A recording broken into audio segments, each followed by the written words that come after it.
Hello, everybody. GSLD. Holy moly, it is so good to be with you guys. I hope you're doing well. This is a cool time. This is an exciting experience, and I'm doing something a little bit different today. It's been a weird time, okay? Let's be honest. Year 2020, a little bit of I'm calling it the year of the dumpster fire. Year 2021 has also been a little bit of a dumpster fire, but I'm totally convinced that right now in this world, there's two types of people. There are the people that constantly see the problems, or there's the people that constantly see the opportunities, okay? Problems, opportunities. How do we decipher between the two of those? How do we see the good when sometimes it's really easy to see the bad? Now, I remember, okay, when I was in like junior high school, I had what was called a curfew. Anybody got a curfew? Like, it's that time that your parents give you that if you do not show up at a specific time, you could die, right? Like the parentals enforce the curfew. And I remember this one particular night, me and the homies were having a good time, we're chillaxing, and I lost track of time completely. And I looked at my watch and I went, ah! Holy schmuckles, I was not 10 minutes late. No, I was not 5 minutes late. I was 3 minutes past curfew, y'all. I just had a stroke. 3 minutes past curfew. I went walking in. You got to check in with the parents. I walked in. My dad was up, and he looks at me and he goes, "You're late." And I was like, "Dad, listen, I'm sorry. I'll never let it happen again." My dad, my father, picture a rhino with arms. That's my dad. Huge dude. Like, the guy could eat me twice. Massive fella. And he looks at me and he goes, "Go to bed or die." I'm like, okay, just don't eat me. Now, I slept in the basement. Does anybody sleep in the basement? I hate the basement. Basements, they're creepy. It's dark. Yeah, there's spiders. Like Donald Trump could be around the corner. Like, you have no idea. You have no idea. And I'm sitting there and I'm flipping on every single light as I go down. And I finally made it to my room. I slipped into my snugglies and I jumped in my bed and I listen to music when I sleep. Does anybody else like music? You like music when you sleep? Let me know. Cool. I didn't put in no Justin Bieber. No. I didn't put in no T Swift. Ugh. I put in Enya, y'all. Enya. Half of you are like, I don't even know who that is. All the adults watching are like, preach it. Enya, she's like this Celtic chick that when she sings, you feel like you're on clouds, okay? That's all you need to know. And I'm sitting there and I'm relaxing, chillaxing, listening to Enya. It's completely quiet. And then all of a sudden, out of nowhere, I hear this.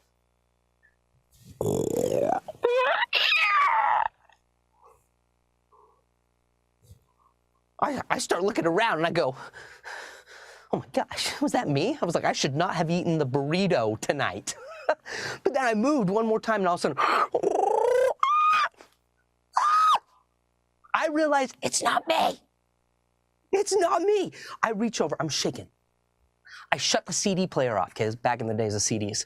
I shut the CD player off. As soon as I hit the button, I suck up in my covers like a dried up Capri Sun. I just, and I say to myself, holy schmuckles, there's a weasel in my bedroom. You guys, I lived in the mountains, okay, up in like the wilderness where there were cougars and deer and weasels. And one of the little fetchers got in my room and was gonna rip my face off. Weasels are mean. They are mean little critters. And he was moving around. I could hear it. He was coming from all sorts of different places. And I wasn't the smartest person in the world, but I was smart enough to realize homeboy had like 3 seconds to live, or I was not going to be alive in the morning to eat my Cocoa Puffs, which is important, right? So I start the countdown. I'm like, all right, man, you got 3 seconds. You count to 3, and when you hit 3, you just run. You run as fast as you can. So I start the countdown. I go 1, 2, and I said 3. As soon as I said 3, the thing freaked. I bust out of my room. I jumped from the bottom of the stairs to the top of the stairs in one leap. I was like a flying chicken. I set a world record. A world record.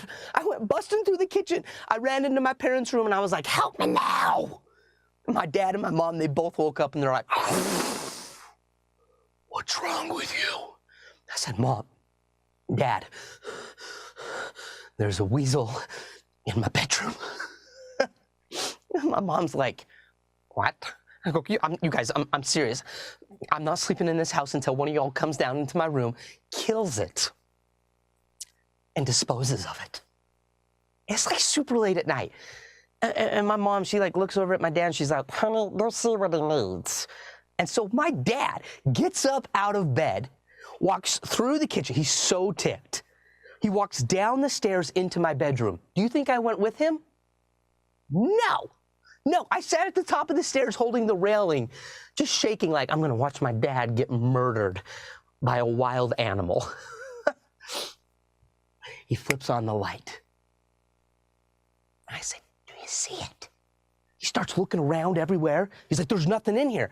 I'm like, he's in there. I was like, check under the bed, right? It's always under the bed. If there's something creepy in your room, it's under the bed. So he gets down on one knee. He lifts up the covers. And there, in the corner, nothing. There was nothing. My dad's like, Clint, there's nothing in here. I'm like, Daddy, I swear, he's here. He's like, what do you want me to do? I'm like, call the FBI. Okay, the National Guard. Like, do whatever you gotta do. I'm not sleeping in this room. I was like, check the closet. I swear, he could have been coming from the closet. Check the closet. So he goes over, opens up the closet, and there, in the corner, dirty clothes. You guys, my dad he's just so mad. He's like, Clint, I've had it. I'm like, Dad, don't leave me. And he's like, I'm going to bed. He flips off the light, leaves me to die. I jump back in my bed. It's completely dark. The thing is still in the room. I hear my dad go up the stairs, through the kitchen, into his bedroom. And not 5 seconds goes by. It's completely silent. And all of a sudden, he's back! I bust out of my bedroom. I ran down the hallway again, also from the bottom of the stairs to the top of the stairs, one leap. I went running into my parents' room and I said, I'm moving out. But this time, you guys, I walked in. I ran in so fast. My dad, as soon as I walked in, he did one of these. Like really quick, like just folded his arms. And I looked at myself, I said, what's in your hand? I said, what's in your hand, old man? And he's like, oh, nothing. Liar. And I jump on the bed and I start wrestling with my dad. And I'm like, open up your hand. He's like, there's nothing in my hand. My mom's like, knock it up. And I said, no, I got to see what's in his hand. I pried open my clammy little father hands of my dad. And inside his hands, y'all, this is a true story. I cannot make this stuff up. Inside his hands was a remote control. A remote control! I looked at my dad and I said, one of y'all better start talking, or I'm going to call that number they give to kids and you all go into jail. And my dad just loses it. I still, to this day, you guys, I have never heard my dad laugh so hard. Have you ever heard a donkey? Like just like, he literally sounded like a walrus having a baby. I mean, just gasping for air.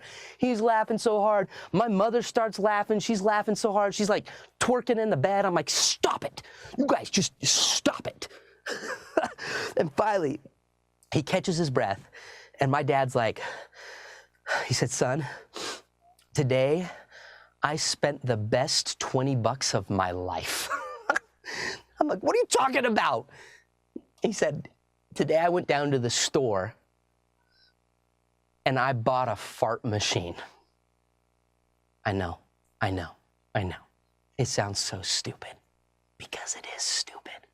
My dad bought a fart machine. Have you ever seen one of these things? Like it's like the little like device and you push it and it's like,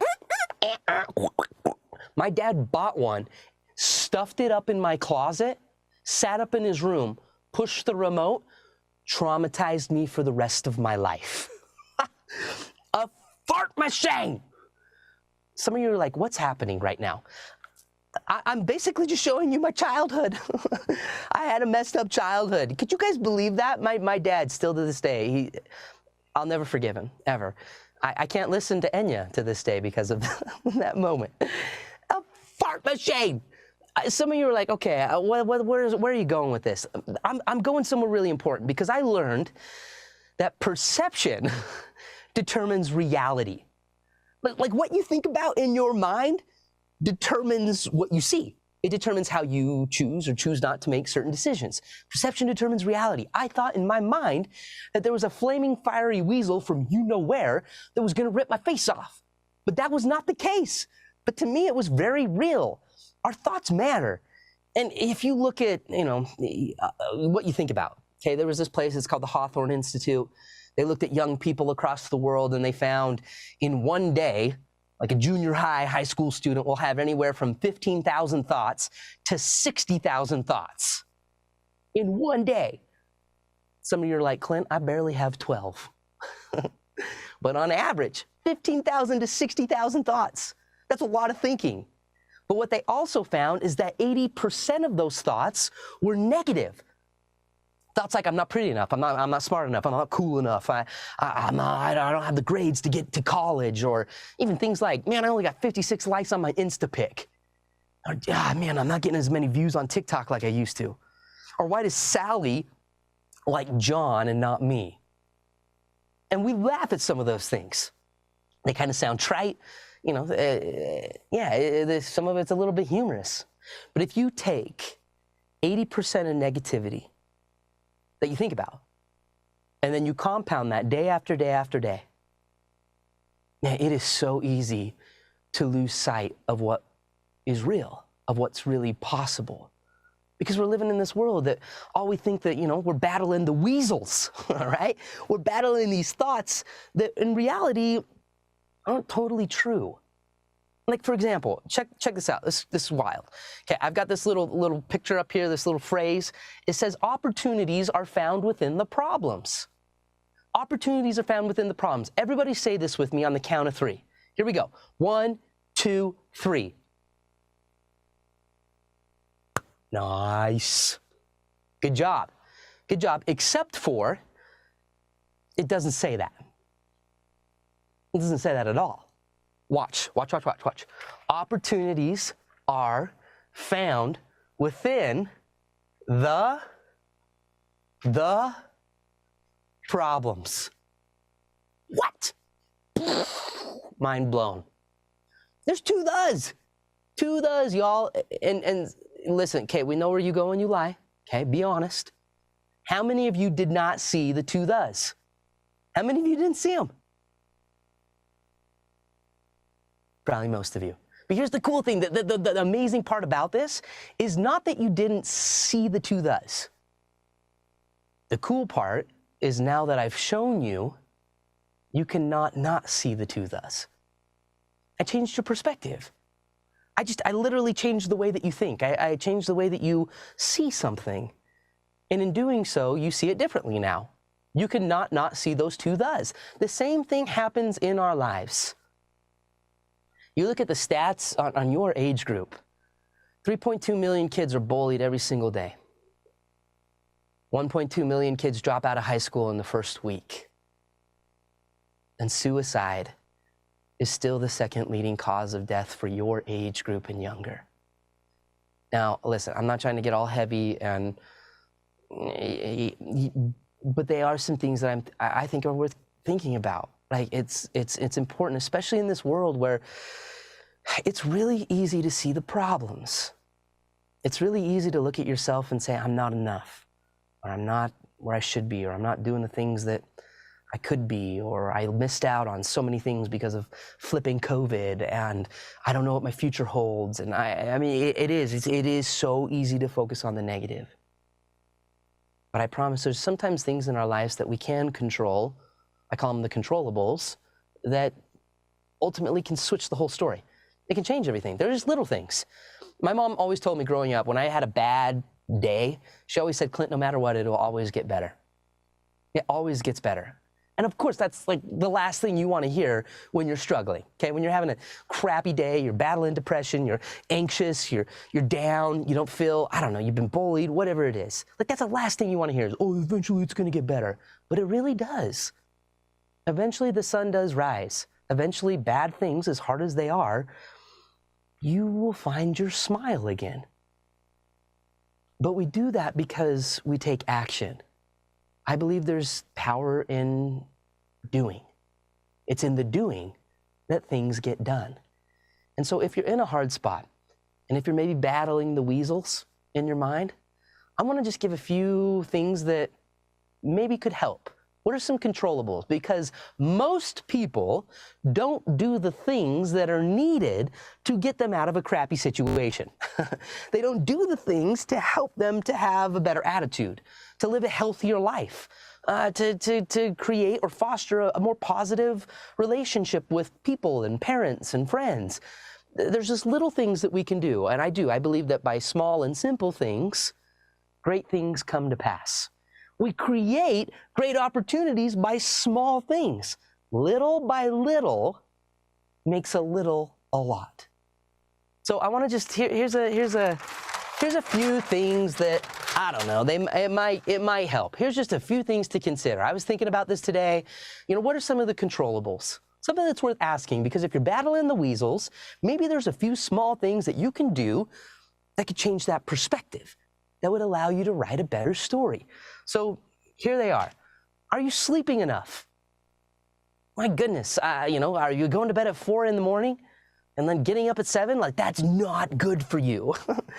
What are you eating? Okay, Doritos and Mountain Dew. Oh, you gotta stop doing that. You gotta stop doing that. What are you eating? Are we eating healthy things? Are you just binging on the Twinkies? Or are you throwing in a couple apples, eating some healthy foods, having a little bit of moderation? Healthy food obviously increases good blood flow, longevity, helps your heart. I'm preaching to the choir, you get it. I think it's worth thinking about. Cut down the screen time. I remember when I was young and I was like, if someone else tells me one more time to get off my phone, I'm going to lose it. But I do think it is something worth thinking about, okay? I can get on TikTok and just scroll like for hours. It's so entertaining. And then all of a sudden I look in the mirror and I look like my grandma. Like it's not good for you. The average young adult spends like 12 hours a day on the screen. That's crazy. Okay, there's a lot more to life than what's on the phone. Consider putting the phone down, maybe to reduce the screen time. I know we talk about it a lot, but it can help. It can help your mind. It can help your body, your soul, all the good things.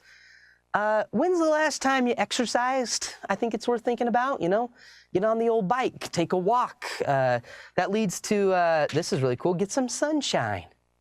Spend some time outside. COVID, holy moly, we were locked up, cooped up, getting out in the sun, getting a little vitamin D. That's a controllable. Maybe I'm going to just set some time aside and work on the tan.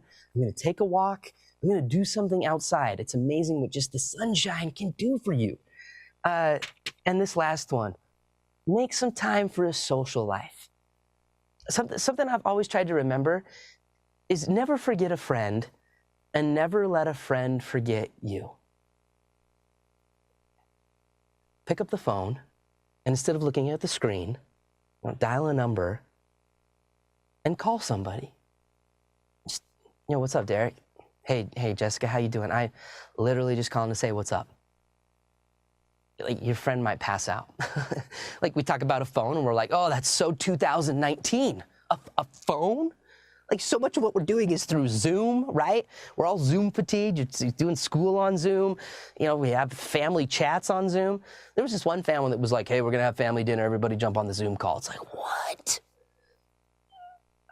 Man, real relationships. Picking up a phone, having a real conversation, going out with people, saying hi, what's up? Let's go to the lake. Let's hang out. Social connection. It's a beautiful way to help create a better perception, to help increase your health, your positivity, your attitude. Now I'm just blabbering. So here's a few ideas. Okay, I call them the setups for success. These are some things that you can control.